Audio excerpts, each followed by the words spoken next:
Mom, Christmas is coming. Why don't you come back? The whole family's waiting for you. Michael's voice crackled through the phone, deliberately warm, almost rehearsed. It carried a note of exaggerated cheer like a salesman trying too hard. This was my son, my flesh and blood, yet the voice felt foreign, nearly unrecognizable. I was sitting alone in my Los Angeles apartment, winter sunlight spilling in through the tall windows, thin and pale like a memory. My fingers curled tighter around the phone. It had been 26 years. 26 years of silence. And this was the first time he called. Not for a birthday. Not for Mother's Day. Not even to check in. Just, out of nowhere. Asking me to come home. What a joke. I can't, I said, steady and flat, working hard to keep my voice emotionless. I've got things to take care of. He didn't seem to hear the chill in my tone, or he pretended not to. Come on, Mom, don't be like that. Dad said if you're willing to come back we can put the past behind us. And spending the holidays alone? That's just sad. I let out a soft laugh, sharp and bitter. How generous of him. Why don't you ask your dad who threw me out in the first place? Who was sneaking around with that woman? And who ripped you out of my arms like I was some stranger? There was a pause on the other end. Just long enough to feel the discomfort. Then awkwardly Michael said, Mom, can't we just forget about all that? What matters now is that we're family. Besides, I heard your old apartment was part of that downtown redevelopment project. Did you end up getting a payout? And there was the real reason. So much for a family reunion. My voice turned to ice.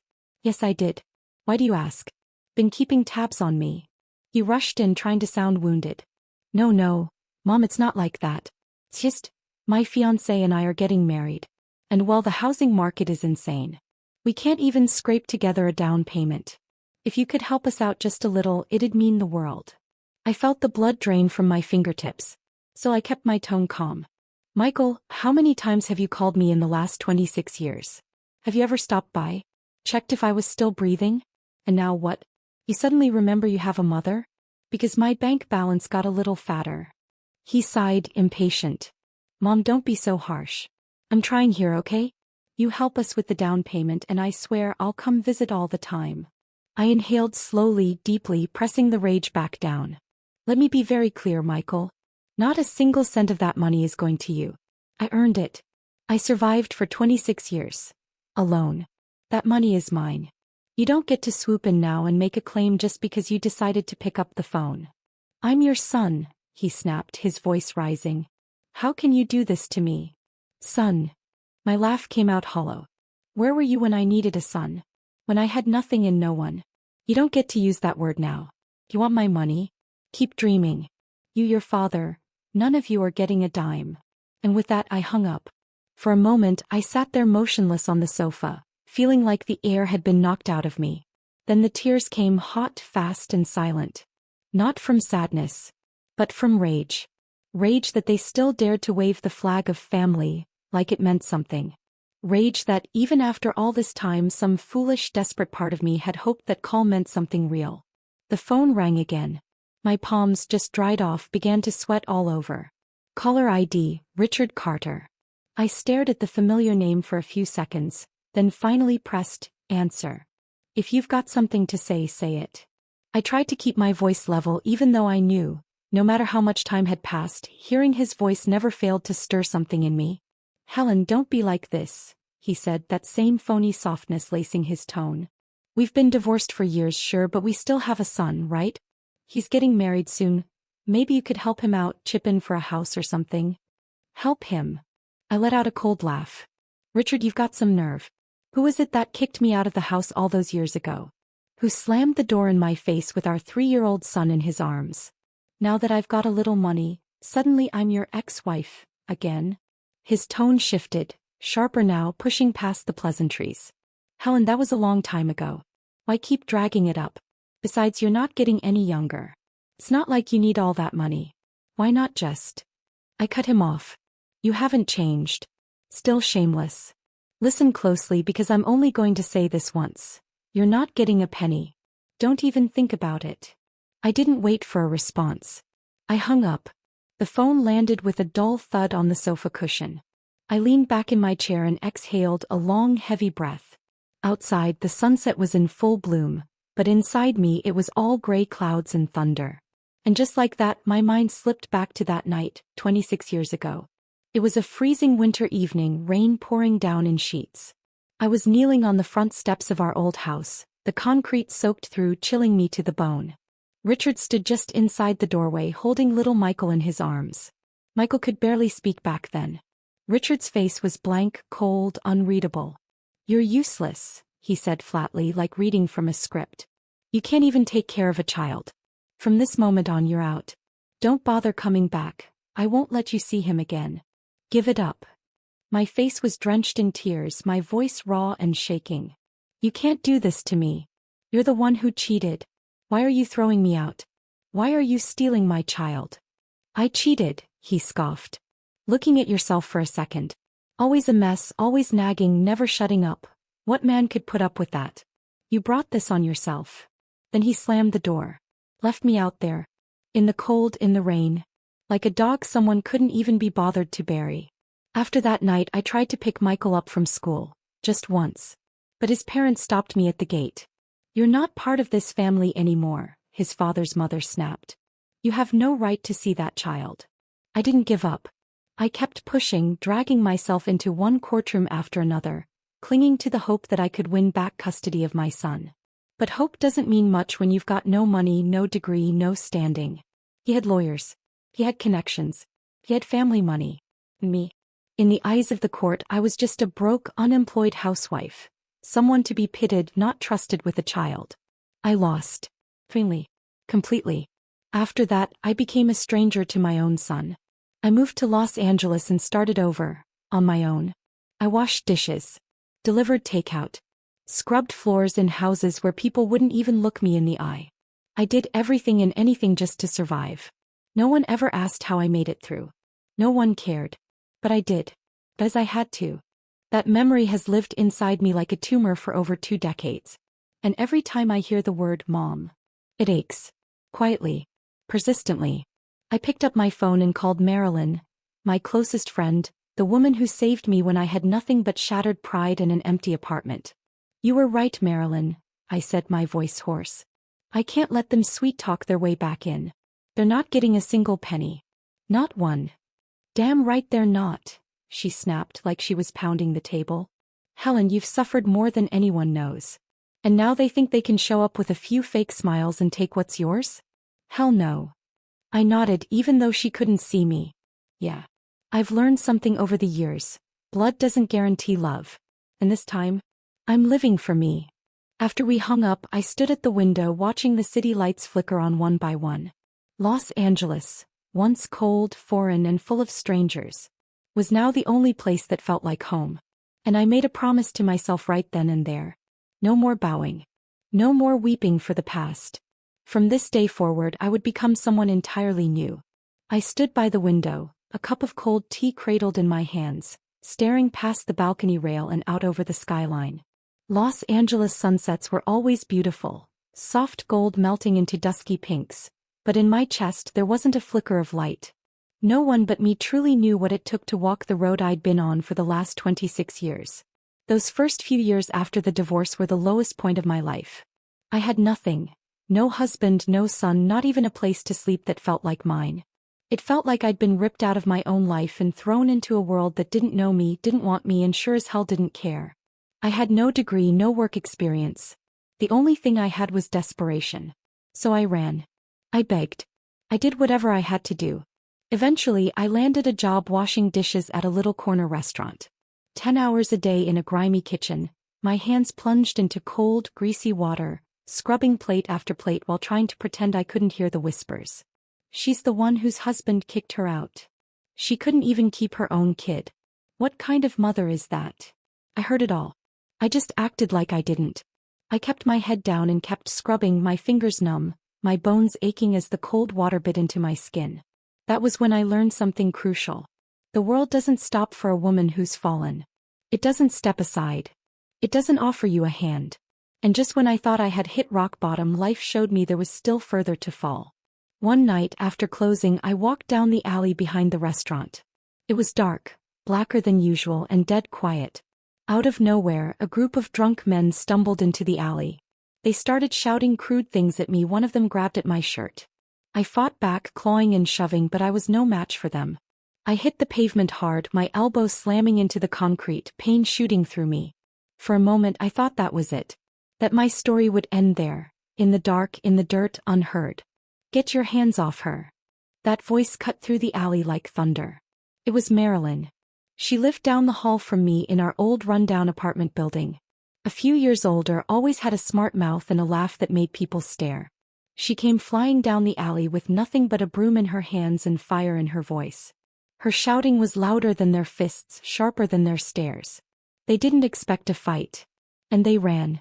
That night everything changed. Marilyn became my person. She started bringing me dinner when I got off work. Sat with me when I couldn't find the words to talk. But the most important thing? He never pitied me. Not once. She never said, "You poor thing." She said, "You don't get to give up. You've got to stand up, Helen," she told me. "You can't let them win. You hear me? You've got to live better than they ever imagined you could." That line, those words, they nailed themselves into my heart. I didn't cry. I didn't fall again. I just told myself, survive. And then grow stronger. So I kept scrubbing dishes during the day. And at night I enrolled in community college. Took computer classes. Accounting. Time was tight. Money was tighter. But quitting? That was no longer an option. 3 years later I finally landed a job as an assistant at a small trading company. The pay wasn't great, but it meant no more dish pits, no more murky mop buckets. I thought maybe, just maybe, life was finally giving me a break. I was wrong. It had one more knife waiting for me. One afternoon outside a grocery store I saw a figure that made my heart stop. Michael. He was grown now, 10 maybe 11. A backpack slung over his shoulders. Taller than the little boy I remembered. My heart nearly leapt out of my chest. I rushed over, calling out, "Michael. Do you remember me?" He froze. Took a step back. His eyes were cautious, confused. "Who are you?" he said, brows furrowed. "My mom died years ago. Stop pretending." I stood there, rooted to the spot like I'd been struck by lightning. "Michael, sweetheart, it's me. Don't you remember? You used to beg me to make milk pancakes every Sunday morning." His face twisted with annoyance. He started to turn away. That's when I saw Richard. He was walking over with a perfectly polished woman on his arm. His face changed the second he saw me. Without hesitation he pulled Michael toward him. "Don't talk to her," he snapped. "Let's go." I didn't move. I didn't shout. I just stood there as tears streamed silently down my cheeks. My son, my child, was standing right in front of me and didn't even recognize me. Not because I'd changed, but because Richard had erased me from his world. He told him I was dead. That's what true erasure looks like. After that day I fell apart.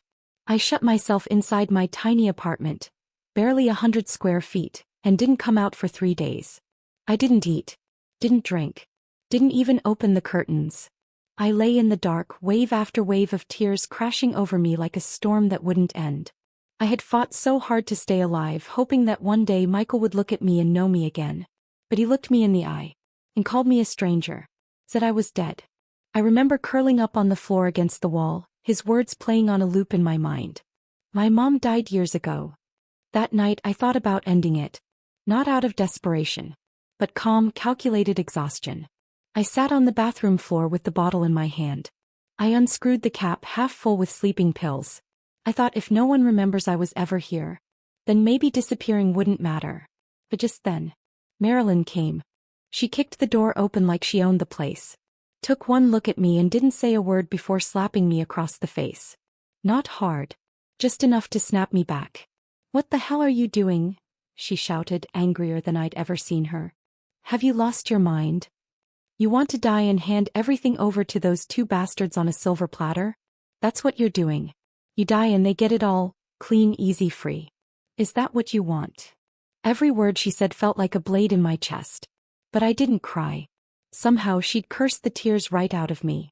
"Think about everything you've survived these past 20-something years," she said. "And now you want to quit? You're really going to let them win?" I don't remember what I said back. I just remember grabbing her, sobbing in her arms like a child. She stroked my back and whispered, "From now on you live for you. No one else." That night I was reborn. I tightened every loose thread in my soul. Cinched up my pain like a belt pulled hard. I threw myself back into work.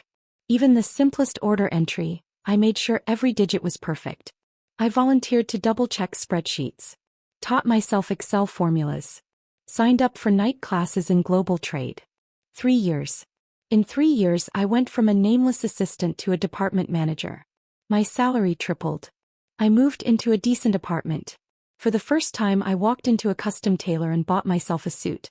I stood in front of the mirror, staring at a woman with clean makeup and eyes like steel.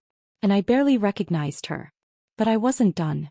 I enrolled in the University of California's evening program, majoring in international trade. Worked by day. Studied by night. Spent weekends attending open lectures, squeezed between kids half my age, scribbling notes like my life depended on it. Sometimes I'd stretch 1 cup of coffee across 2 days, just to finish another chapter. Hard work pays off. 10 years later I stood in my own office, holding the business license for HC Global Trade Inc.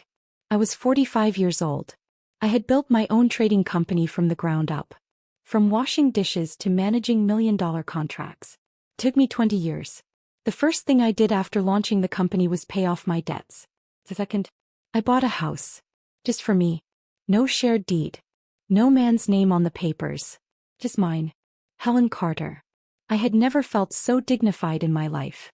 For the first time I started to believe. Maybe, just maybe, life was finally ready to give something back. Last Christmas, just weeks before the holidays, my company received a notice of government compensation. It was for that crumbling house I bought more than 20 years ago in East Los Angeles. The one with faulty heating and peeling paint. I had almost forgotten about it. But the city hadn't. It was seized as part of an urban renewal project, and the payout was listed right there in black and white. $500,000. I remember laughing out loud the moment I saw the number. After everything, fate actually remembered me. Remembered my suffering. I'd planned to use the money to expand my business and maybe finally buy myself a little seaside cottage for retirement. But before I could finish drafting the plan, the ghosts of my past came crawling back. Michael called first, weaving together words like family, togetherness, and the holidays. 2 days later, Richard followed up with a call of his own, playing the "We Share a Child" card, pleading with me to help out for old time's sake. I listened to the syrupy rehearsed tones on the other end and couldn't help but let out a low, bitter laugh. The kind that comes when you've seen through every lie. When you've survived enough betrayal to recognize the pattern. I hung up and immediately sent Marilyn a text. You were right. Not a single one of them deserves forgiveness. They thought I was still soft. That I could still be guilt, manipulated, moved. But the Helen they remember died years ago. In a damp kitchen and a dark alleyway. And my revenge? It was just getting started. I'm not impulsive. I'm strategic. And this time I wasn't just aiming to protect myself. I wanted to make sure there would never be a second chance for them to sink their claws into my life. So the first thing I did was call my lawyer friend Clara. A top-tier estate attorney with over 2 decades of experience in Los Angeles. We met in her office, the scent of roasted coffee lingering in the air as she calmly laid out the options.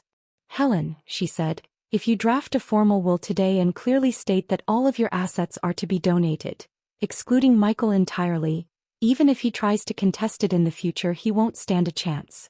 It's your full legal right. I nodded. That very evening, with Clara as my witness, I signed my will. All of it, my cash, my properties, my shares in the company, was to go to the Phoenix Rising Foundation, a nonprofit I built from the ground up. Its mission, to support women like me, survivors of domestic abuse and marital betrayal.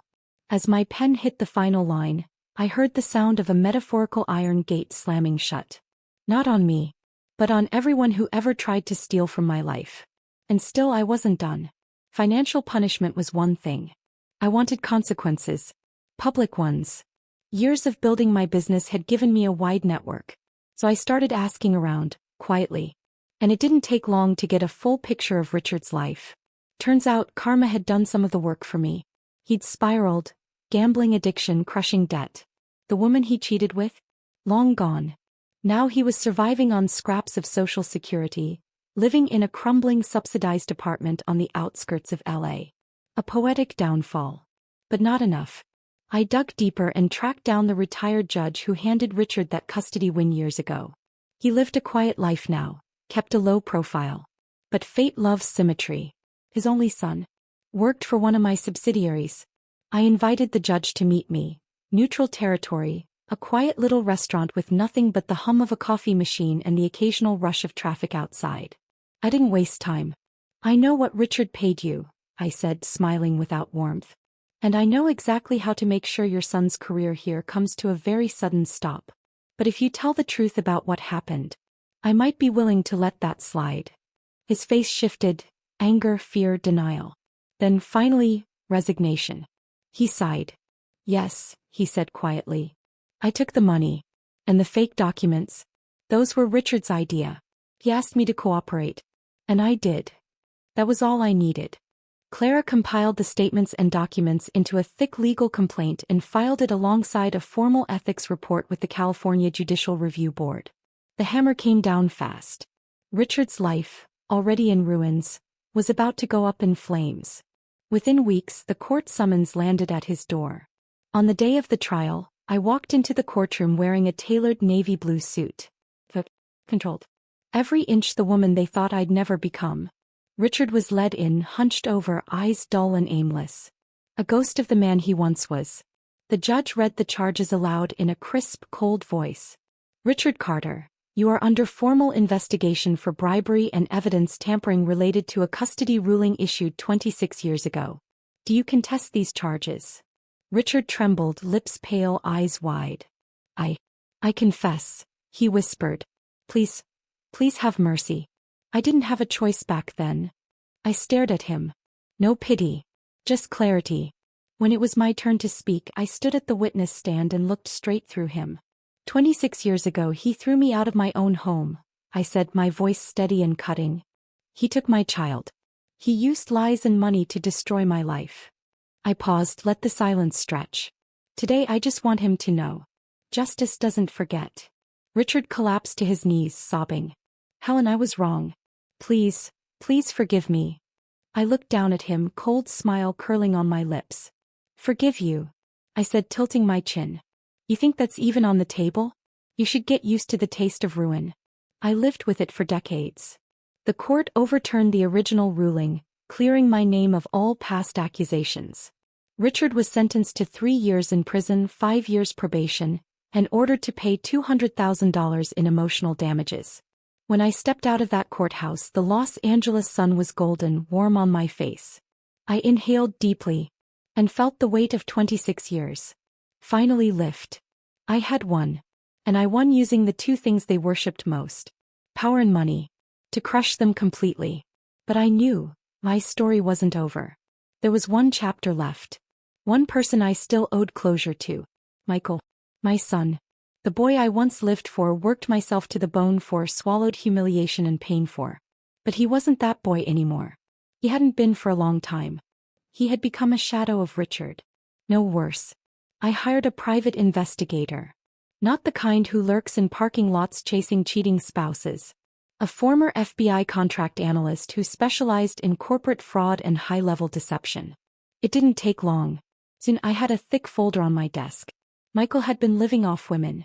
4 women in 4 different cities had transferred him tens of thousands of dollars. Each time he told the same story. A failed business. A sick mother. A mortgage crisis. He was a predator. A professional manipulator who harvested trust like a crop. Even worse, he was living a double or rather triple life. 2 women believed they were his fiancées. One of them had already started posting bridal fitting photos online. I sat in my office flipping through those pages, each line stabbing deeper into my chest. But I didn't cry. I made copies. One for each woman. Anonymous envelopes. Inside each, the report and a single note handwritten by me. You deserve a cleaner future. I also filed an anonymous complaint with the California Bureau of Financial Fraud, attaching a full evidence chain. Less than a week later I got a response. Case accepted. And then, it started. It was a Friday. I had just wrapped a conference call when my phone rang. Michael. I picked up. My voice was calm. Heard you've been having a rough time lately? His tone was different. Soft, uncertain, even hopeful. Mom? You finally answered. He let out a laugh that bordered on relief. Yeah, things have gotten kinda bad. I was wondering if you could maybe lend me some money? Just for a bit. I really need help right now. I leaned back in my chair, smiled coldly. Michael, what did you think I was all these years? I reached out. I tried. Time and again I tried to rebuild something with you. You shut the door in my face every single time. I was nothing to you. Now you need cash and suddenly I'm your mother again. He panicked. The desperation cracked through his voice. Mom, please, I know I messed up. I do. I swear I'll make it up to you. Just, please, give me one more chance. I drew in a deep breath, running my fingers along the smooth edge of the phone. Then I said, too late. You're the one who threw me away, Michael. And now you'll live with the consequences. I only picked up this call to say one thing. Don't ever call me again. And I hung up. Without hesitation. And for the first time, I felt nothing. No ache. No guilt. No sadness. Just silence. And peace. Michael was eventually charged with multiple counts of fraud. The media picked up the story and soon his name and face were plastered across the front page of every local news outlet. His professional reputation crumbled. Whatever image he'd built for himself dissolved overnight. In the end, he paid the price for everything he'd done. Meanwhile, my life had quietly reached new heights. My company expanded into New York and Chicago. We closed several seven-figure contracts and became one of the leading names in the industry. For the first time in my life, I had the power to choose who I wanted to work with. I had the freedom to say no. But the moment I truly felt healed didn't come from any bank balance or award. It came from watching other women rise. Because of me. I founded the Phoenix Rising Foundation with one simple mission. To make sure no woman ever had to go through what I did. No woman should be thrown out of her home, forgotten by her child, or ridiculed over a sink full of dishes while being called washed up. I wanted to give them options. I wanted to give them power. We offered emergency housing, legal aid, trauma therapy, and free job training programs. For many of these women, it was the first time they realized they had a choice. 5 winters later, I sat on my balcony in Santa Barbara, a cup of warm mulled wine in hand. Snow dusted the mountains in the distance, a rare California snowfall glowing soft under the sunset. I wore a cream cashmere shawl. At my feet, my old cat basked lazily in the sun. A letter lay beside me on the table, just delivered by my assistant. It was from the Los Angeles Social Contribution Council. I'd been named the recipient of that year's Philanthropist of the Year award. At the ceremony, standing beneath the lights on stage, I looked out over the audience. More than 100 women who had once been ignored, silenced, discarded by the world. And suddenly my eyes filled with tears. As I had always known. My success was never just about clawing my way out of hell. It was about reaching back. And pulling someone else up with me. It was about showing those women what I had finally learned.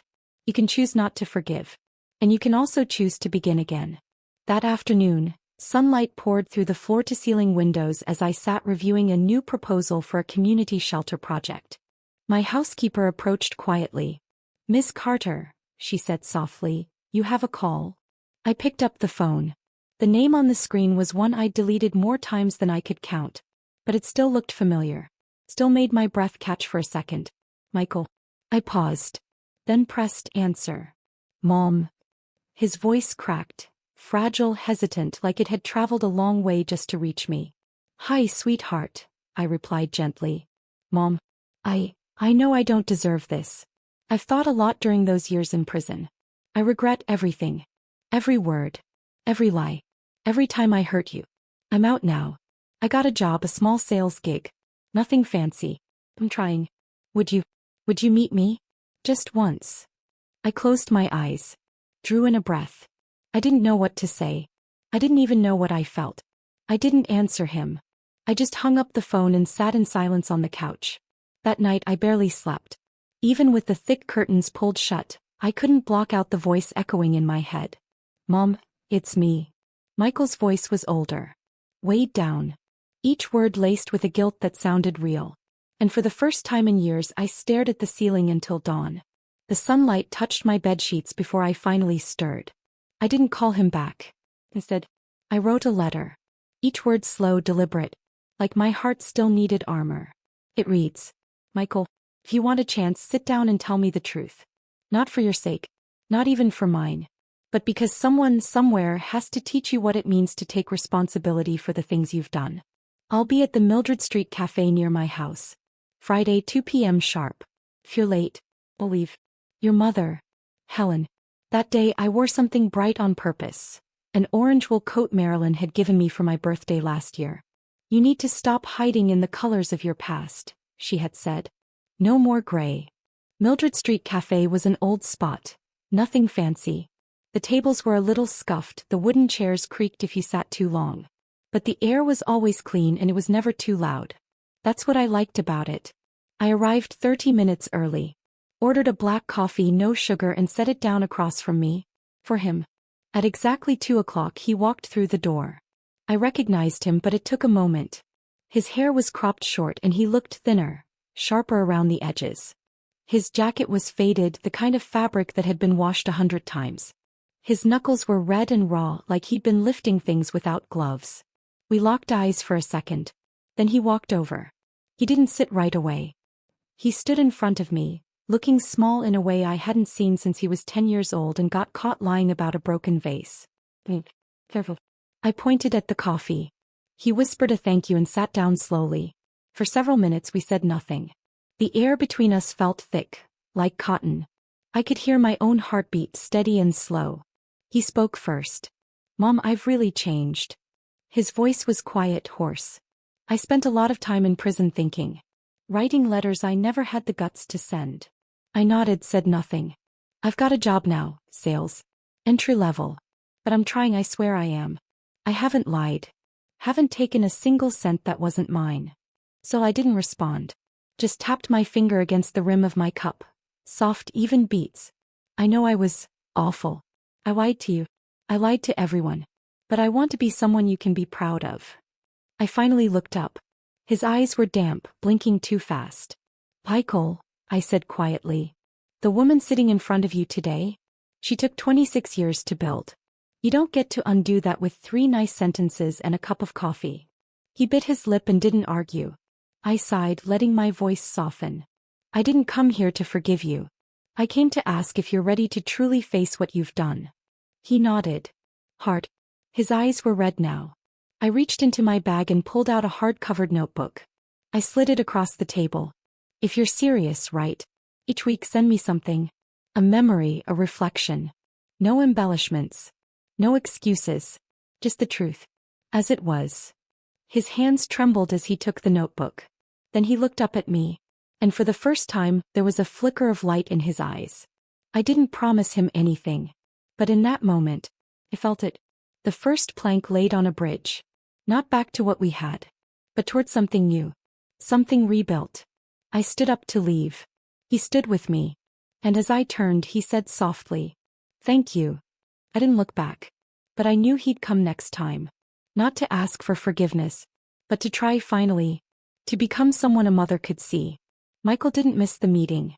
1 week later, just before sunset, he showed up right on time at my front porch, notebook in hand. He was still dressed plainly, but something about him looked more put together. His hair was trimmed, his shirt ironed. He stood there, cautious but with a quiet determination in his eyes. I didn't invite him in. I simply took the notebook from his hand. His fingers trembled as he passed it to me. I didn't open it right then. I just nodded. "If you want to keep writing," I said, "we can schedule another time." "I want to," he replied. Then he left. I stood on the porch and watched him walk away. There wasn't relief in my chest. Just a weight I couldn't quite name. But it wasn't the old anger. It was something else. A guardedness, maybe. A kind of caution that comes when something once broken tries to be whole again. His family, once torn open, can't be stitched back together with a single, "I'm willing." Later that night I read what he'd written. He described the first time he heard the words, "Your mom is dead." He was just a child sitting at the dinner table, when Richard, beer in hand, tossed it out like a weather update. Michael didn't cry. He just accepted it. Likely. He wrote about 3rd grade, how a woman he didn't recognize showed up at the school gate and handed him a stuffed bunny. He said he panicked. Ran home. Only to be punished harshly. Richard told him she was a bad woman. told him never to talk to her again. From that day on, Michael said, a strange feeling took root inside him. Fear, confusion, and a quiet aching sense that he'd lost something. He didn't even understand. He didn't try to justify any of it. He just wrote, awkward but honest, about what it meant to grow up steeped in lies. How over time love for a mother he barely remembered hardened into something else. When I closed the notebook, I couldn't quite name the feeling it left in me. It wasn't joy. It wasn't sorrow. It was something softer. Something that sounded like understanding. For the first time, I saw clearly how he had been led, step by step, away from me. I placed the notebook on the dining table, left the light on. I didn't sleep well that night, but it was better than the time before. The second time we met, it was a Saturday afternoon. He asked if we could sit by the bench near the downtown library. The sun was warm, the streets quiet. I brought a bottle of lemon water. He brought a book on sales strategies. Mom, he said as we settled in, I'm not asking you to trust me right away. I just want to become someone you could maybe, eventually, believe in. I nodded. I told him we needed boundaries. No money. No co-signing anything. No moving in. This isn't punishment, I explained. It's protection. For both of us. Space to breathe. He nodded. I get it. I added, I'll read what you write. But I won't always respond. He smiled. That's more response than I've had in the last 20 years. That afternoon we talked for 2 whole hours. We talked about his job, the difficult clients, the demanding boss.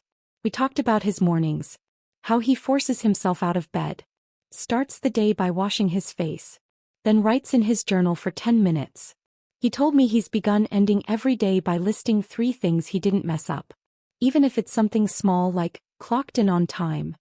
Or, didn't lie to myself about not being hungry and eat junk food. I said, sounds like you've finally started talking to yourself. He smiled. Yeah, he said, I think I'm finally hearing my own voice. And in that moment, a warmth crept into my chest. Not joy, but a flicker of trust. The kind that doesn't rush in, but thaws slowly, like frost at the edge of a winter window. I didn't say it out loud, but as I walked home, I found myself already looking forward to next week. Time passed quickly, and before I knew it, the next meeting day arrived. That evening I cooked dinner, something I hadn't done in a long time. Pan-seared salmon, steamed asparagus, and a small pot of pumpkin soup. Not because I'd forgotten how to cook, but because for years, I hadn't felt there was anyone worth cooking for. I even changed the tablecloth. A deep navy cotton linen, paired with simple white ceramic dishes. The pendant lights overhead cast a warm golden glow across the room. It was quiet, peaceful. At exactly 6 o'clock, the doorbell rang. I dried my hands and went to open the door. Michael stood there holding a bouquet of sunflowers, looking nervous. I remember you used to like sunflowers, he said. I wasn't sure if you still do. I took the flowers, nodded. Thank you. No small talk. No dramatics. Just a quiet welcome.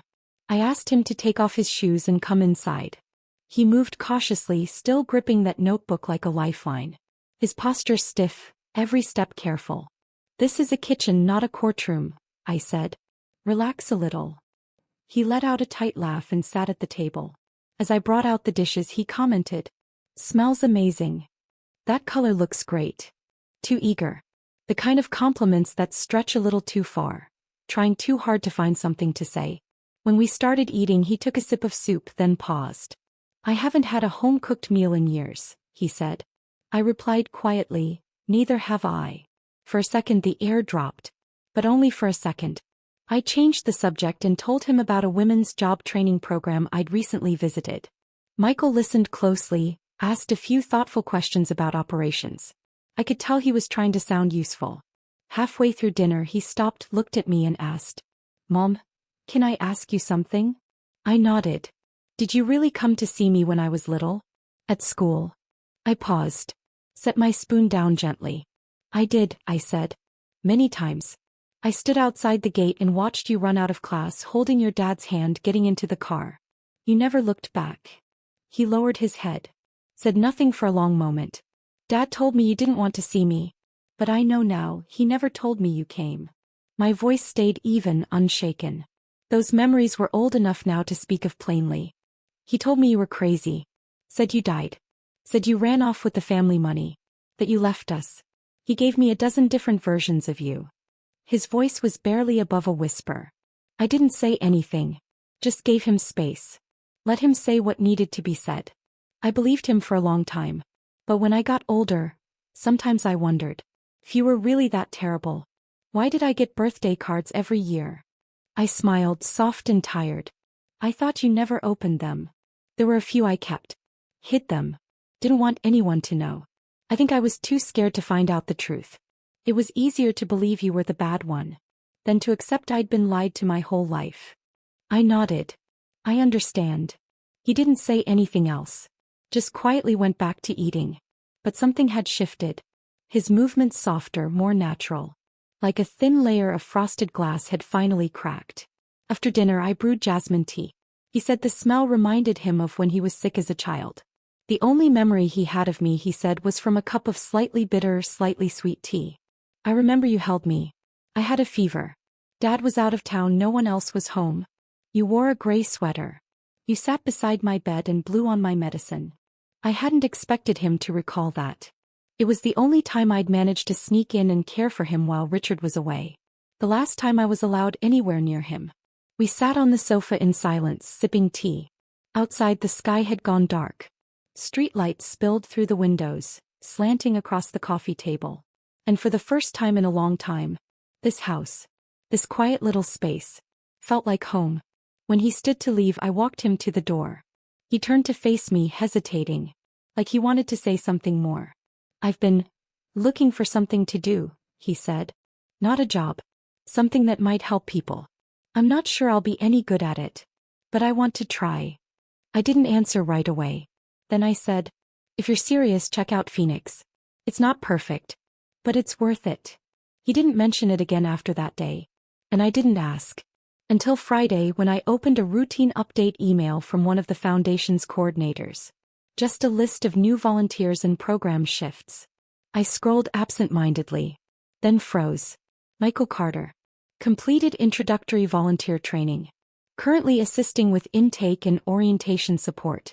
I stared at the screen for a moment, then smiled. He hadn't told me. And that was exactly what I'd hoped for. He took the step himself.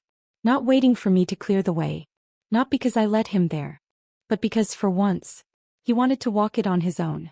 Saturday morning, I arrived early at the foundation's office. I pretended I was just passing through, casually stepped into the training room. Michael was there, standing in front of 3 new female volunteers, walking them through the intake process. His movements were a little clumsy, but his tone was steady, focused. He was taking notes as he spoke, pausing to make sure they understood. When he spotted me, there was a flicker of surprise in his eyes. But no panic. Just a small nod. Then he went right back to what he was doing. I sat in the back and listened for a while. After he wrapped up and sent the women off with warm goodbyes, he walked over and sat beside me. You knew I'd be here? He asked. Not before today, I smiled. But the fact that you didn't tell me, it tells me you wanted to do this on your own. He lowered his head and smiled. And in that smile I saw something I hadn't seen in a long time. Confidence. Earned, not borrowed. I just didn't want you to worry about me anymore, he said. I nodded. In the weeks that followed, I saw the change more clearly. When he came over for dinner, he started bringing new recipes to try. He no longer waited to be served. He helped. He washed dishes. He wiped counters without being asked. He started talking about the future. Not in vague some days, but in clear plans. I'm thinking of taking a management course, he said one evening. Might be useful if the foundation expands some of its programs. Then he volunteered for a job placement initiative for domestic violence survivors. His task: organizing files, making calls to community centers. But one day the program director pulled me aside. She told me Michael had spent 2 hours just talking with a 50-year-old woman in the program. She cried, the director said. She said, I never imagined a man would sit and actually listen to my story all the way through. Michael didn't mention it to me. He simply came over that evening, placed his notebook on the table and said, I didn't write a story this week. Just 3 names. And 3 things they told me. I opened the notebook. The first page read, "You are stronger than you think." We didn't eat dinner that night. We drank tea instead. At one point he looked up and asked, "Mom, how did you get through it all in the beginning?" I was quiet for a while. Then I said, "I didn't get through it. I stumbled the whole way." He nodded slowly. "I get that." And I could tell he wasn't just saying it. He meant it. It wasn't sympathy. It was resonance. He was beginning to understand that living doesn't mean escaping pain. It means walking forward with it anyway. That night as he stood to leave, I walked him to the door. He hesitated, then stepped forward and hugged me. Not like a child needing comfort, but like a man. Finally lowering his defenses, choosing closeness. I hugged him back and patted his back lightly. "Don't be late for work tomorrow," I said with a grin. He laughed. "I won't disappoint you." When the door closed behind him, I stood there for a moment, looking down the quiet hallway. And in that stillness, I realized life was getting better. That afternoon the sun was soft and golden. Michael came over for lunch as usual, but this time he brought a proposal. "I reached out to a care home in Berkeley," he said as he set his jacket down. "They're running a Mother's Day volunteer program. I heard someone you used to know lives there. I think you mentioned her once." I paused, caught off guard. "Rita?" I asked. He nodded. "Yeah. You said she was the only person you could really talk to back when things were hardest." I remembered. A quiet ripple stirred inside me, old, distant, but familiar. Rita had been my neighbor during those years in the low-income housing unit. A fiery, no-nonsense Latina woman who always smelled of chili and laughed with her whole body. She was blunt, loud, and loyal. After she fell ill, she moved to Berkeley and we lost touch. That day, Michael and I drove 2 hours to the care home. We found Rita sitting in the garden, sunning herself by the courtyard wall. Her face was pale, but her smile burst open like a firecracker when she saw me. She gripped my hand with the same fierce strength I remembered. "You must be the boy," she said, squinting at Michael. "The one who wouldn't open the door while your mother cried in the courtyard. I wanted to kick your father straight in the teeth back then." Michael gave an awkward laugh but didn't flinch. "I know I missed a lot," he said quietly. Rita raised an eyebrow. "So, you think you can make it up?" He looked her dead in the eye and nodded. "I want to try." I looked at the two of them. One my anchor when I had none. The other once the deepest wound in my life. Now they sat on either side of me. We spent the afternoon there, chatting, laughing, mostly listening to Rita's unstoppable commentary. On the drive home the sun was setting. Michael and I didn't speak for most of the ride. The silence wasn't uncomfortable, just full. As we pulled into the driveway he broke it. "Mom," he said, "was there ever a moment when you really wanted to erase me from your life?" I didn't answer right away. "There was," I said softly. He turned to look at me, his face calm. "It was when you were 17, I said. "The last time I stood outside your house. You glanced at me through the window, then closed the curtain." I turned my face to the fading orange sky. I remember going home and lying on my bed thinking, maybe it's time to erase you from my heart. Maybe I should let go. "And why didn't you?" he asked. "Because I couldn't," I whispered. The car sat still in the driveway, unmoving. Neither of us made a move to get out. "You know," I continued, "before you closed the curtain, you hesitated for half a second. I never forgot that." He bowed his head. His voice was hoarse. "In that half second, I was wondering if you'd leave." I looked at him. "I never left. I just stayed in place until you turned around." That night we didn't eat dinner. We didn't say goodbye. He just reached out and held my hand. A simple gesture. Quiet. Then he drove off. I stood in the doorway, watching the glow of his taillights disappear down the street.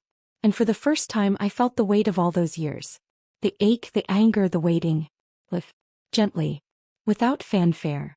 A few weeks later, Michael invited me to the Phoenix Foundation's annual gala. He stood with the other volunteer representatives wearing a charcoal gray suit. There was no nervous smile, no exaggerated politeness. Just a quiet steadiness. And for the first time I didn't see someone trying to be good. I saw someone becoming whole. He didn't speak much. But when he said, "Rebuilding closeness is the longest, hardest journey, but the most worthwhile," I saw a woman in the crowd nod quietly, and my own eyes filled with tears. After the event, we walked home together. He carried his suit jacket over one arm and said, "I was nervous today, but I didn't feel like I was speaking just for me." "I know," I replied. "You were speaking for a lot of mothers. And a lot of sons." The wind picked up. He offered me the jacket. I shook my head, smiling. "You keep it. I'm not cold." He nodded and kept walking. The moonlight stretched across the sidewalk in silver stripes. We walked side by side, like two people who finally understood the terrain of each other's hearts. The regret, the silence, the distance. They still existed, but they no longer defined us. Michael was no longer my shame, no longer my guilt. He was simply my son, and I could finally say with pride and peace, I am his mother. This reunion, though long overdue, was one we both showed up for, fully.